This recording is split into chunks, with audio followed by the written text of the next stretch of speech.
Hello everybody and welcome back for more Let's Play The Legend of Zelda Majora's Mask. In the last episode, we entered the Stone Tower Temple, and in this episode, we're going to do more of this place. We just got the light arrows from the Garo Master, and we're going to be using them quite a bit here. First, we have another variant of the, these guys here, more of the hip loops. These are the mass hip loops. And they're a little tougher because of it, though, so they're still not really that hard to defeat, because all you have to do is just, just take out your hookshot and then, expose them, unmask them, reveal their true colors. and then there you go, you just kill them just like a regular hip loop. So yeah, and that's, that's when you can do the hookshot, and what's so great about the hookshot, why I love the hookshot so much. It's a great hookshot. I love it so much. So either going to be the hookshots or the claw shots, any one of those, because they both function the same, and they're super awesome because of that. If you actually look closely, though, if you actually take a first glance, doesn't that look exactly like how Andros looked in the first Star Fox game for the Super Nintendo? Yeah, it kind of does, though. It's kind of a nice little touch there they did. So anyways, so we're pretty much just about good with the first half of the Stone Tower Temple, and so we're about to go to the second half, though. Now, I say like the two halves here, but I'm actually going to, I'm sure you guys might have already figured this out right about now, seeing the thumbnail, but I'm actually going to do 3 videos of the Stone Tower Temple, like just split into 3 parts. And that's mainly because of the sheer length of the dungeon itself, and so if I were to do like 2 of them, it'll probably just like exceed over like half hour, just like almost to an hour, and I didn't really want to do that, so I figured I'd just, do the first 2 videos of Stone Tower Temple just by defeating 2 mini-bosses. Spoiler warning, there's 2 mini-bosses in this one. Not this guy, though. I'll go over him. And then the third video is going to be, like, finishing up with the boss. But anyways, so going to this guy here, these are the Igors. So, you remember the Igors from A Link to the Past? Well, they're here making their 3D debut in Majora's Mask, and I think this is probably their only, I think this is actually their only 3D Zelda game they're in, because, like, I don't really remember if I've ever seen them the other ones, like either Wind Waker or Twilight Princess, Skyward Sword, Breath of the Wild, anything like that, though, but, although you could probably count Link Between Worlds being kind of 3D, but, just with a top-down perspective. So basically the Igors, they're a little more gargantuan than the regular Igors seen in A Link to the Past, where, like, they were previously seen as statues, and then they were just coming to shoot them in their eye. The Igors in this game kind of function the same, though, except that, they're a little more massive. They kind of look like these like battle robots or something. They kind of look like battle robots to me. Whenever you see their eyes change color, and they basically, like, it turns yellow. That's your chance to actually shoot them in the arrows. You can also use the light arrows if you ever want to, but I went for the regular arrows because I didn't want to waste any more magic than I probably would have, and, consider the fact that, this is one of those dungeons where you'll be using your magic meter quite a lot, so I would definitely recommend just bringing the green potions, or, if you ever want to, you stop by, the milk bar and then purchase a bottle of Chateau Romani. Which I could have done. I'm sure a lot of you guys are probably yelling at me in the comments, going like, why didn't you just wait till you get the Chateau Romani? I mean, yeah, I could have, but I honestly didn't really feel like wasting a cycle, or just wasting part of the day in a cycle, because the milk bar only opens at 10 p.m. each night, and I think you should still be able to get the Chateau Romani in the on the night of the 3rd day. So, I mean, I'm sure you can. Alright, so, yeah, we're back outside the Stone Tower Temple, and so this dungeon has a neat little mechanic that we're about to do. First you have to keep the switches pressed, and then just play the Elegy of Emptiness to keep it held, and then that'll cause one of the blocks to come out. And so all you gotta do is just take out the light arrows, and then you see that little emblem that's right there. Shoot the light arrows, and then watch what happens. So you do a little flip turn right here, to just about a 90-degree angle, or yeah, say 90 degree or 180, I don't know.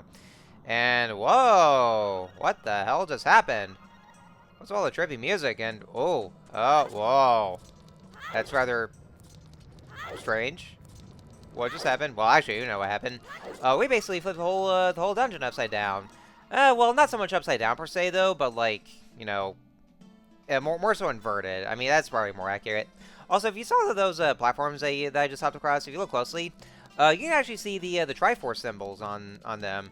which is kind of a neat touch, though. They actually did remove that in the 3DS version, which, I mean, I guess would probably make more sense considering this is Termina, not Hyrule, but, I mean, I guess they probably would have still kept the Triforce symbols, or the Triforce logos on the platforms, because, I mean, it kind of, you know, brings a mysterious air to Termina's relation to Hyrule, like, you know, that being a whole parallel dimension to Hyrule. You also don't want to forget to shoot the, yeah, I can actually shoot the sun switches and also the sun blocks with light arrows, so now we have those in. We don't have to worry about having to use a mirror shield, or just, you know, just bring some light over and just use a mirror shield. But yeah, you want to make sure to get that sun switch set where there you get the treasure chest and then get the stray fairy.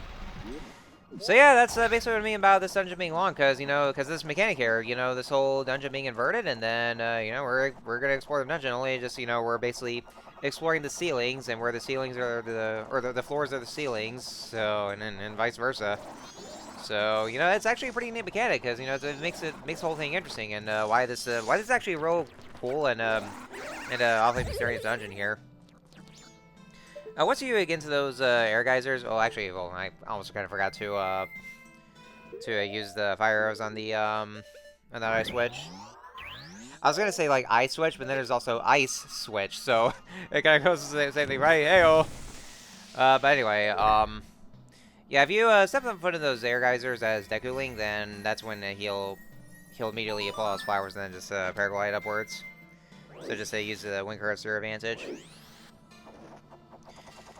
So yeah, yeah, basically just going the inverted way of the Stone Tower Temple, and the music has a little variant here, like, you know, same kind of track, but, you know, it's a little more trippy. That kind of you know fits a little more with the inversion of it.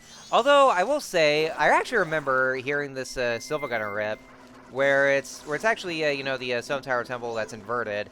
Only he didn't actually use this song per se. Well, I'm pretty sure he did, though. I can't remember. But, like, instead of playing it like normal, he actually plays the whole track backwards. So yeah, which a lot of commenters, you know, myself included, say that it would have made a lot more sense just, like, playing the whole track backwards, considering how it is. So I'd say, you know, that was actually a nice touch that SilvaGunner did.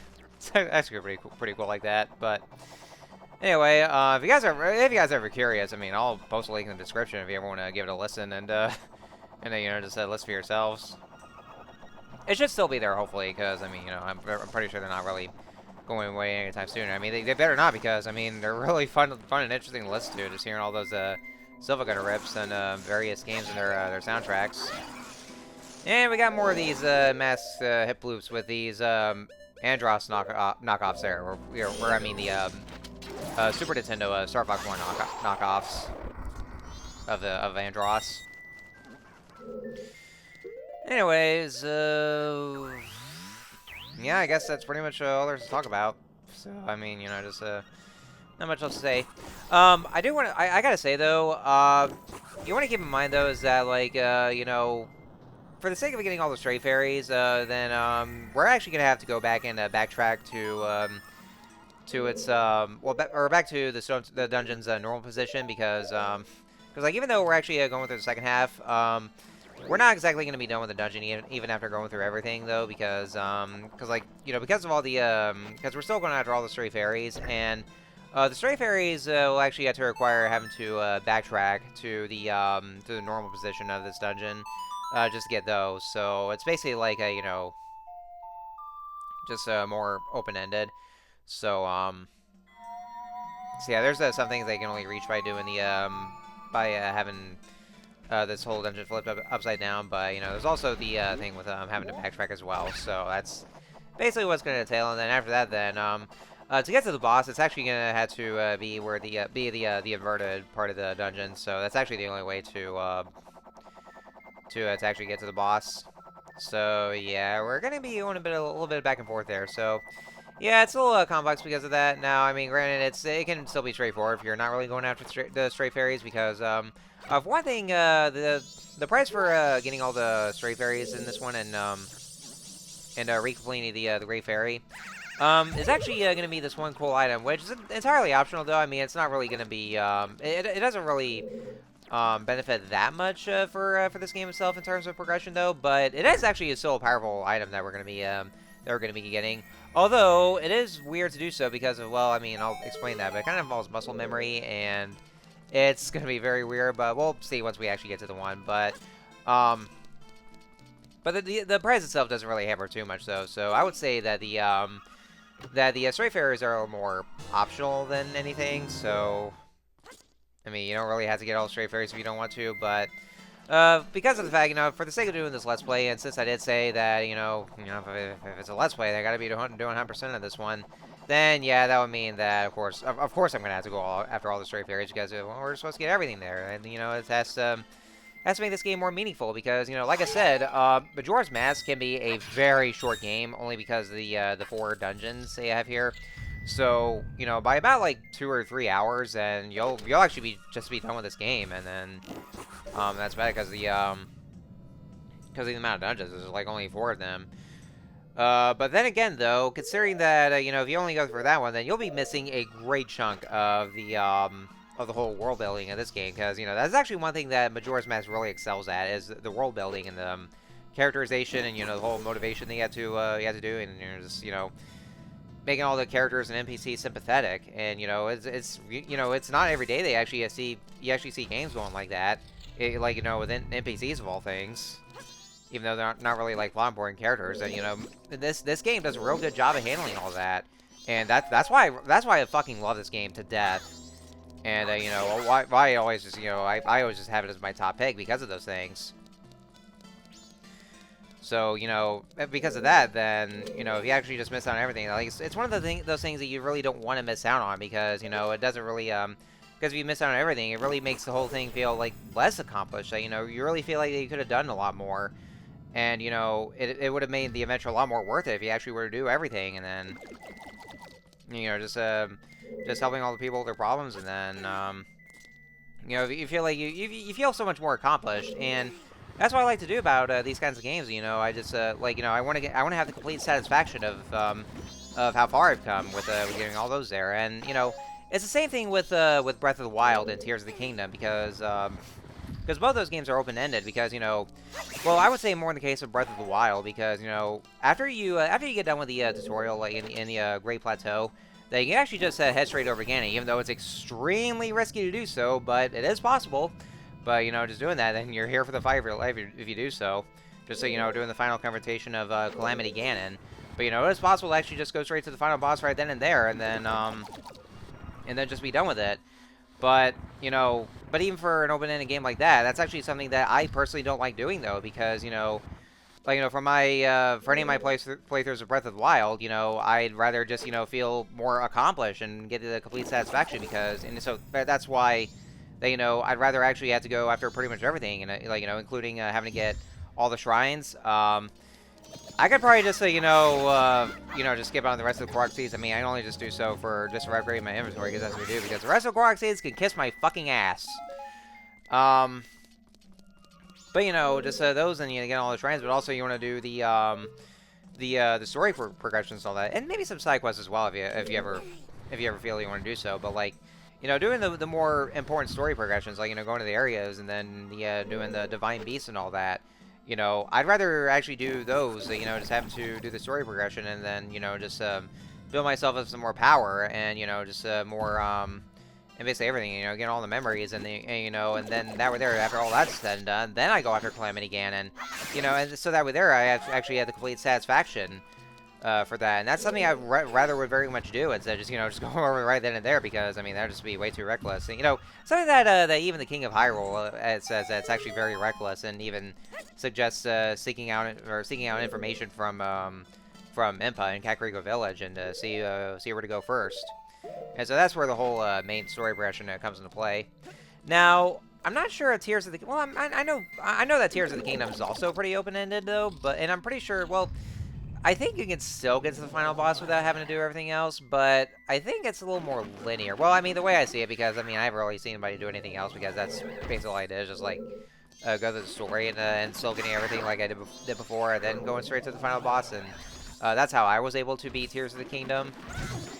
But, But yeah, I'd rather just, beat those games while, getting a sense of satisfaction and feel, like, accomplished. Like, I've actually managed to get everything. And so now it's just time for the final confrontation and then, just be done with it. And so, and that way they actually be able to get the true ending and all that.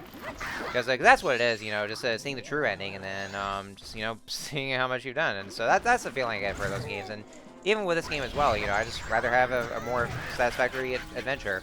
Anyway, so yeah, I'm gonna go and talk about this mini boss fight. So it's actually yet another fight against Wizrobe. Only there's no mid boss theme that plays. It's just a regular enemy battle theme. I will say though, fuck this fight because actually, as you can see here, I'm getting my ass handed to me by the flames. So yeah, as you can see up here, yeah, the ceiling is lava. But yeah, this fight.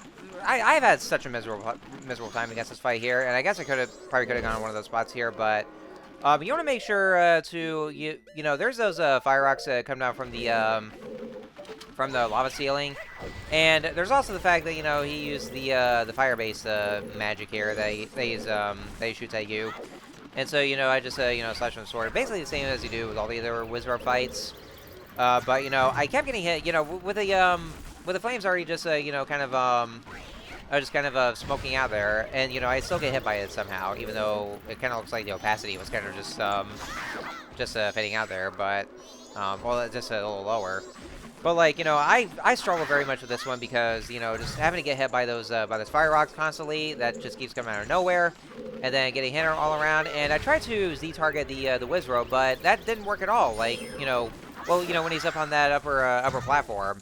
And it didn't work because it looked like Tattle didn't even go right over to him for me to be able to Z-target the guy. And so because of that, then I kept getting hit a lot of times. And yeah, see like that there. So yeah, this room where this whole fight fucking sucks, and it's a pain in the ass.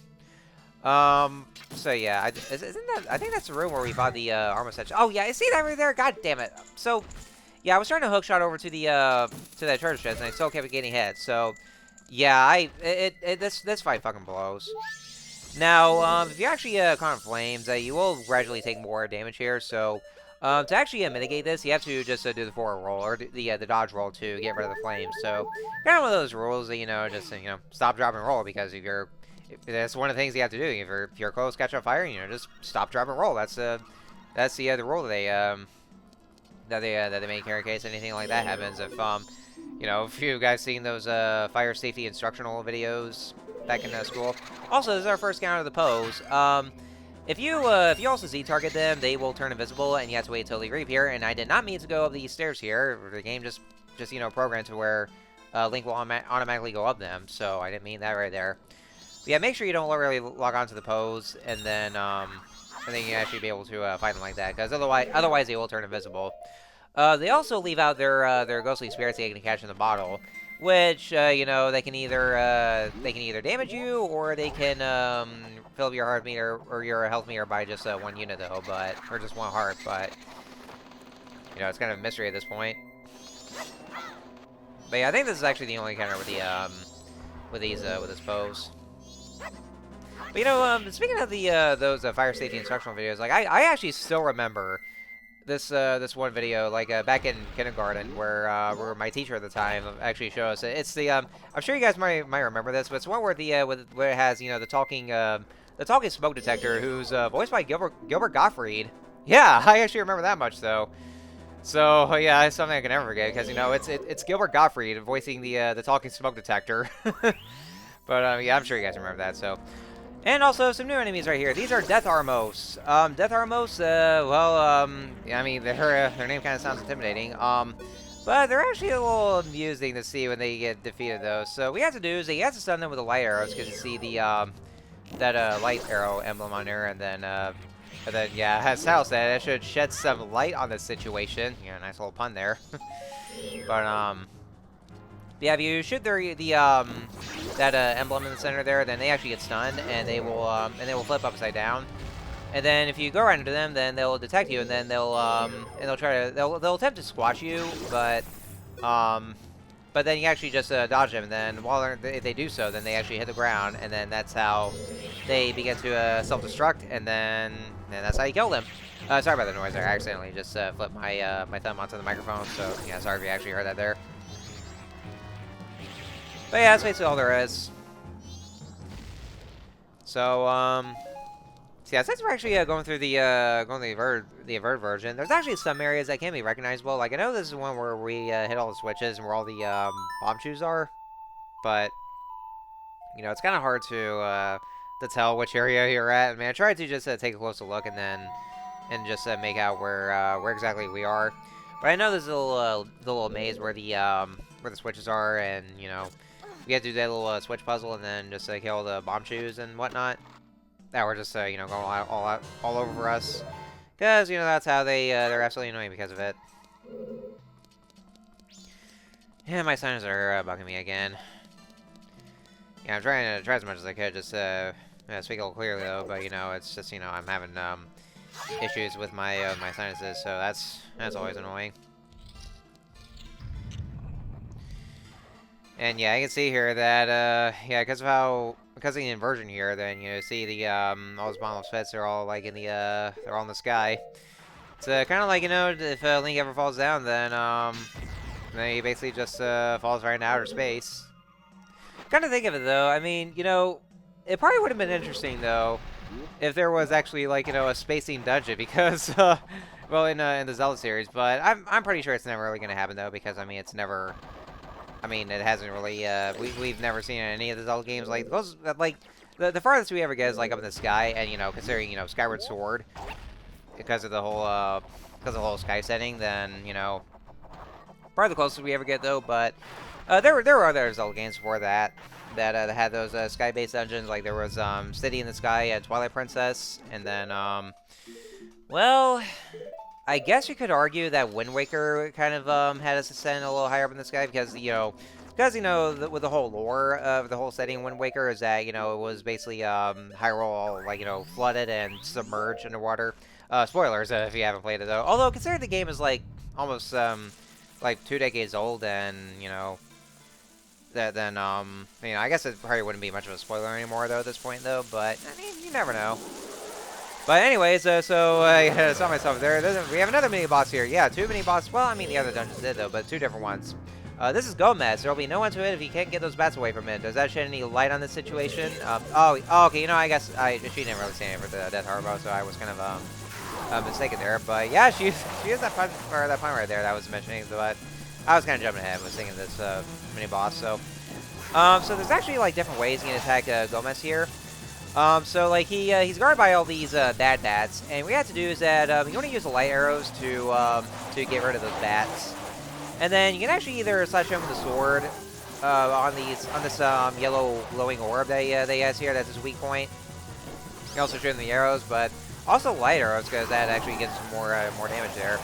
And then he also try twirling his scythe over to try to attack you, and then he also attempt to slash you. So you want to be careful as you try to hit him with the sword, because he'll slash you with his scythe. So yeah, that's what you want to watch out for. That's basically his kind of attacks, but also in addition to his to the bats that he comes right after you for.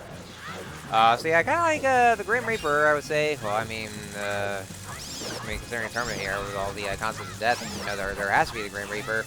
Which I gotta say though, I really love the design of this boss. Like, he actually looks so cool looking. Like, you know, yeah, this is probably one of the coolest kind of designs on any of the mini bosses in Zelda.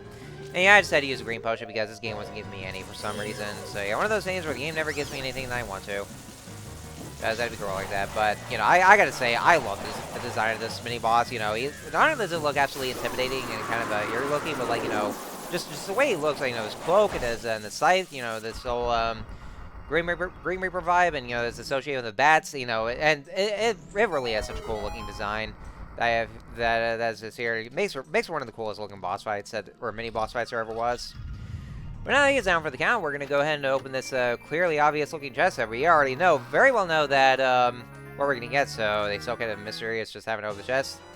And there now is our boss key, so we should be ready for the boss right about now. Which we could actually go over to the boss room just to do that right away though, but we still have to finish the rest of the dungeon because there's still the rest of the stray fairies we have to get. So we're not exactly done yet. So, anyways, next on Let's Play Majora's Mask, we are going to finish the rest of the Stone Tower Temple, getting the rest of the stray fairies, and just, you know, with a bit of backtracking, and then we're gonna make it to the boss. So I will see you guys next time.